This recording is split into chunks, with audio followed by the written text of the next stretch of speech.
Hey everyone, thanks for stopping by my channel. My name is Alex Murphy, and in a segment of the show I like to call Mix Our Band, we're going to be discussing acoustic treatment or acoustic panel building. Today we're going to be talking about building acoustic panels. What do we mean by that? You know, a lot of times today we're recording in not so perfect environments like our home, our garages, and places like that. Back in the 90s when I used to go to the studio all the time, these were studios built from the ground up just specifically to record music. The floors were floated, the walls were acoustically treated, everything was designed to capture sound. But now, as you know, we're all recording wherever we can, and that's great. That's beautiful. A lot of good things come out of being able to record on a subway or on a bus or down at the beach. And wherever else we can get up a microphone and a guitar or something like that. Today, we're specifically going to be talking about acoustic panels, replacing that cheap egg crate type of foam with something that's really actually going to help your room sound better, your live room and your control room. Sit back, relax, get yourself a cup of coffee. They're going to be great. Let's get into this acoustic panel build right now. Let's go.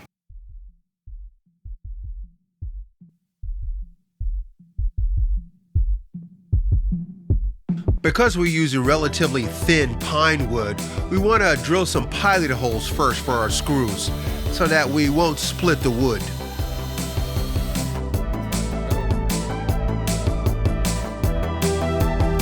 Two-inch galvanized wood screws are ideal for this project. To ensure that we hit the center of each beam throughout the entire project, we simply made a 90-degree template that we could put on the corners, helping to speed up the process of putting all our frames together. This allowed us to always hit the center of the stud we were drilling into.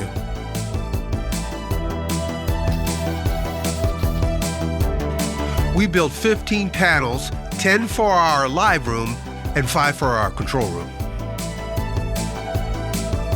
You'll want to drill 2-inch holes 2 inches apart across the entirety of each of the frames. This will let sound get in from the sides and increase the absorption of each of your panels. Here we can see a group of panels that have the 2-inch holes drilled around all of the sides. Note, they are 2 inches and they're 2 inches apart. You want to just drill as many holes as possible.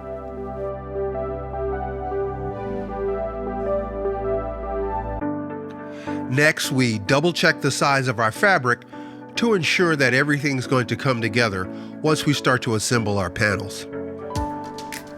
For the backside of our panels, we used upholstery underlining, also called sofa decking. You can get this also at your fabric store. You're going to line that up with the back of the panel, stretch it thoroughly, and then staple it into place.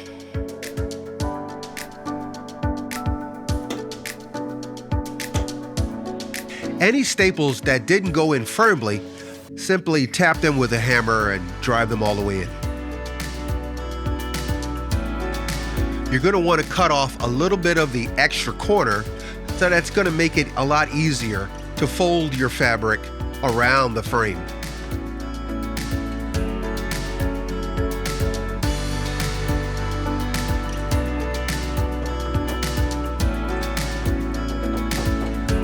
One thing I forgot to cover, be sure to inlay 2 beams inside your frame. This will give your absorbing material extra support. For absorbing material, you're going to want to use rock wool or what's commonly called mineral wool. You can get this at your local hardware department. They come in typically 2 feet by 4 foot lengths. Perfect for your panels. In this scenario, we built a 3 by 5 foot panel. This requires that you lay in your 2 foot pieces and then just cut a piece to fill in the gaps. Quick tip, while you're picking up your rock wool, be sure to get an insulation knife. They're designed to cut this very thick material. It makes it a lot easier. Scissors just won't cut it. Ha.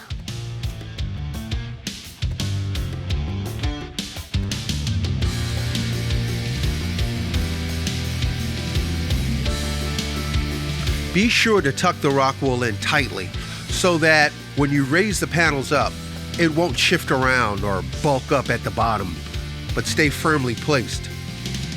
Now you're ready to cut your covering fabric.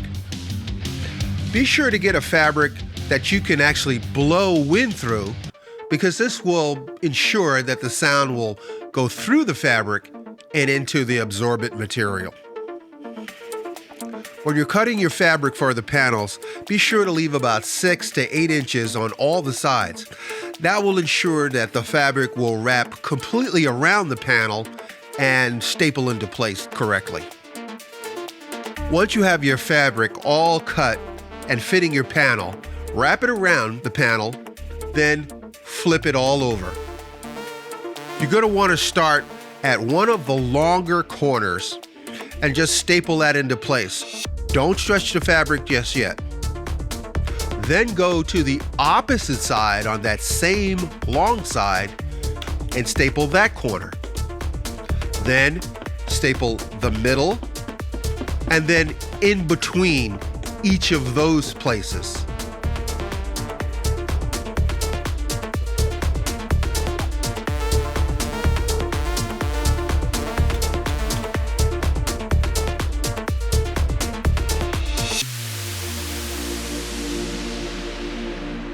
Once you've stapled one side, now you're ready to go to the other side.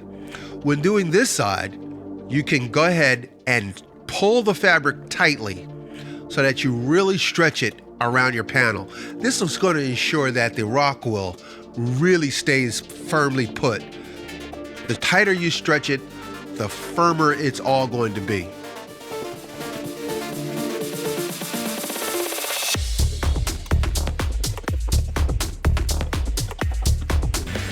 Now we're ready to close up the ends. To do that, we want to make a small cut from the end of the fabric to the top corner of one of the panels. Cut away any extra fabric, then fold over the fabric, creating sort of a pleat, then staple it into place. Kind of like wrapping a big Christmas present. When it's time to hang your panels, the best way is probably something called a French cleat. It's kind of two pieces of metal that are going to grab a hold of each other when you set the panel down on it. Well, that's about it. Everything seems to be coming together really nicely. Let's take a quick look now at what the room sounded like before we added our panels.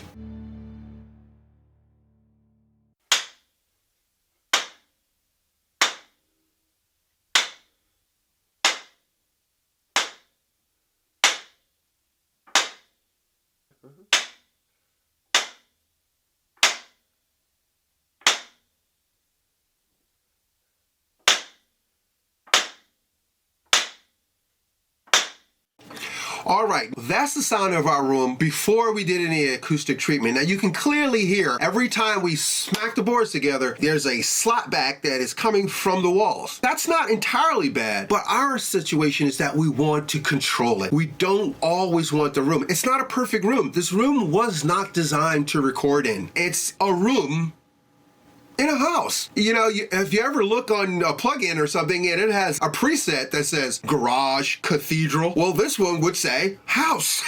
So we want to try to control that, eliminate it, and make it our own. We want to be able to do what we want with it. Now let's take a quick listen to the room after we put in our acoustic panels. The best thing about using the French cleat method is that it easily allows you to hang or remove the panels when you want to do that. Perhaps you want your room to be a little bit more lively. You can easily take off a panel, make your room more lively, or put it back and deaden the room a little bit more.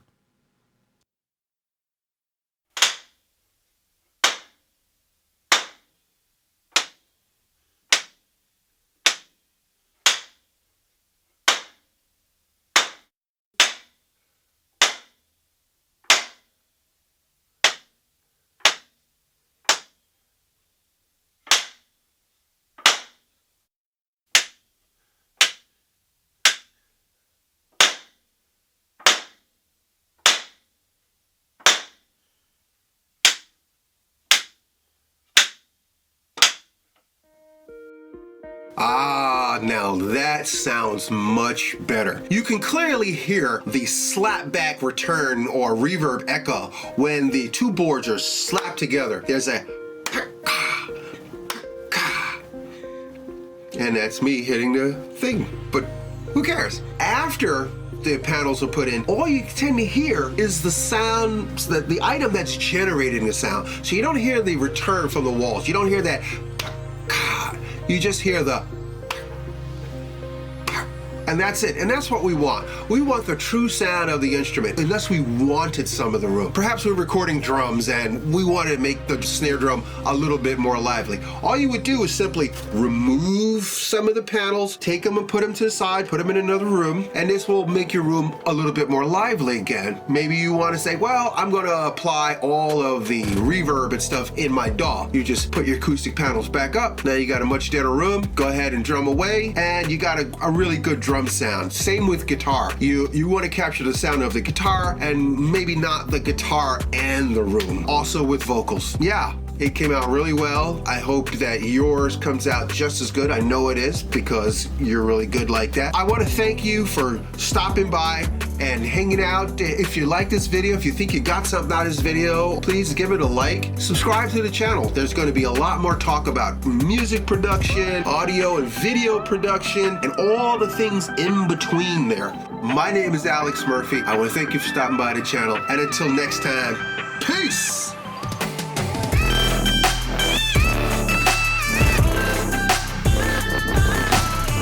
Yeah, it's take 4, but it's not really take 4. It's take 1 of the let's listen. Get my hands.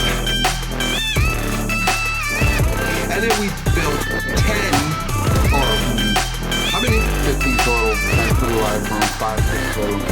15 total. 10 for the live room, 5 for the control room. Usually 16. We got one up there now. And right, and a cloud up there. That's above me. Up there.